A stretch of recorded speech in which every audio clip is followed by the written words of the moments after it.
ಬಂದಿದ್ದೀರಾ? ಕೂತ್ಕೊಳ್ಳಿ. ಇಲ್ಲಿ ಕೂತ್ಕೊಳ್ರಿ, ಮತ್ತೆ ಮಾತಾಡ್ರಿ, ಕೂತ್ಕೊಳ್ರಿ. ಇದನ್ನು ಬಿಜೆಪಿ ಪ್ರೋಗ್ರಾಮ್ ಅನ್ಕೊಂಡಿದ್ದೀರಾ? ಕಾಂಗ್ರೆಸ್ ಗೌರ್ಮೆಂಟ್ ಇರೋದು ಇದು. ಬಿಜೆಪಿ ಗುಣಗಾನ ಮಾಡೋದು ಬಾಯಿ ಮುಚ್ಚಬೇಕಿಲ್ಲ. Are you making it BJP program? ಬಾಯಿ ಮುಚ್ಕೊಂಡು ಕೂತ್ಕೋಬೇಕು. ಸಿದ್ದರಾಮಯ್ಯ ಸರ್ಕಾರ ಇರೋ ಸ್ಟೇಟ್ ಅಲ್ಲಿ ನಿಮ್ಮ ಒಬ್ಬನ ಸರ್ಕಾರ ಅಲ್ಲ ಸರ್. ದಯವಿಟ್ಟು ಸರ್ ಪ್ಲೀಸ್ ಸರ್, ಕರ್ನಾಟಕ ಸರ್ಕಾರದ ಕಾರ್ಯಕ್ರಮ ಇದು. ಇದು ಸಿದ್ದರಾಮಯ್ಯ ಪ್ರೋಗ್ರಾಮ್. ಕೂತ್ಕೊಳ್ಳಿ ಸರ್, ಗುಣಗಾನ ಮಾಡಬೇಡಿ. ಇಲ್ಲಿ ನಮ್ದು ನಮ್ಮ ಪಾರ್ಟಿ ಎಥಿಕ್ಸ್ ಇರುತ್ತಿಲ್ಲ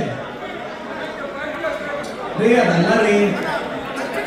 ಕೂತ್ಕೊಳ್ಳಿ ಸುಮ್ಮನೆ, ನಡಿ ನಡಿ, ಕೂತ್ಕೊಳ್ಳಿ ಸುಮ್ಮನೆ, ನೋಡಿ ಕೂತ್ಕೊಳ್ಳಿ. ದಯವಿಟ್ಟು ಎಲ್ಲ ಕೂತ್ಕೊಳ್ಳಿ ಇಲ್ಲಿ.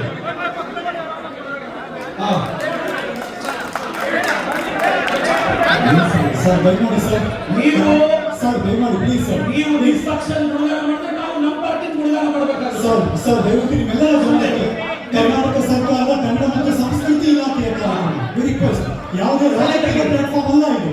ನಿಮ್ಮೆಲ್ಲರ ಗಮನಕ್ಕೆ ಒತ್ತಡಕ್ಕೆ ಹೇಳ್ತಾ ಇದ್ದೀನಿ ನಾನು. ಪ್ಲೀಸ್ ಸರ್ ದಯವಿಟ್ಟು ಸಹಕರಿಸಿ, ರಿಕ್ವೆಸ್ಟ್ ದಯಮಾಡಿ. ಐ ರಿಪೀಟ್, ಮತ್ತೊಂದ್ಸರಿ ನಿಮ್ಮೆಲ್ಲರ ಗಮನಕ್ಕೆ ಸೀಮಿತ ಮಾಡಬೇಕು. ನೀವೆಲ್ಲ ಪಕ್ಷಗಳನ್ನ ಇಲ್ಲಿ ಗುಣಗಾನ ಮಾಡೋದಿದ್ರೆ it's not a fair. I am telling to the Kannada culture department. Starting anchoring ಇಂದ ನಾನು ನೋಡ್ತಾ ಇದ್ದೀನಿ, ಓಪನಿಂಗ್ ಸ್ಪೀಚ್ ಇಂದ ನೋಡ್ತಾ ಇದ್ದೀನಿ. It's not fair. It's government program, separate program ಮಾಡಿ. We agree, we agri.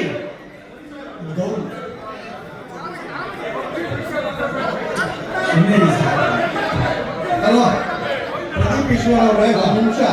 ನಿಮ್ಗೆ ಉತ್ಸಾಹ ಇದೆ ಇಲ್ಲದೆ, ಬಟ್ ನೀವು ಕೂತ್ಕೊಂಡು ಇಲ್ಲಿ ಸಿದ್ದರಾಮಯ್ಯದು ಪ್ರೋಗ್ರಾಮ್ ಇದು ಅಂದ್ರೆ ನಾನು ಬಿಜೆಪಿ ಸಂಸದ ಇಲ್ಲಿ ಇರ್ಬೇಕಾ ಬೇಡವಾ ಸರ್?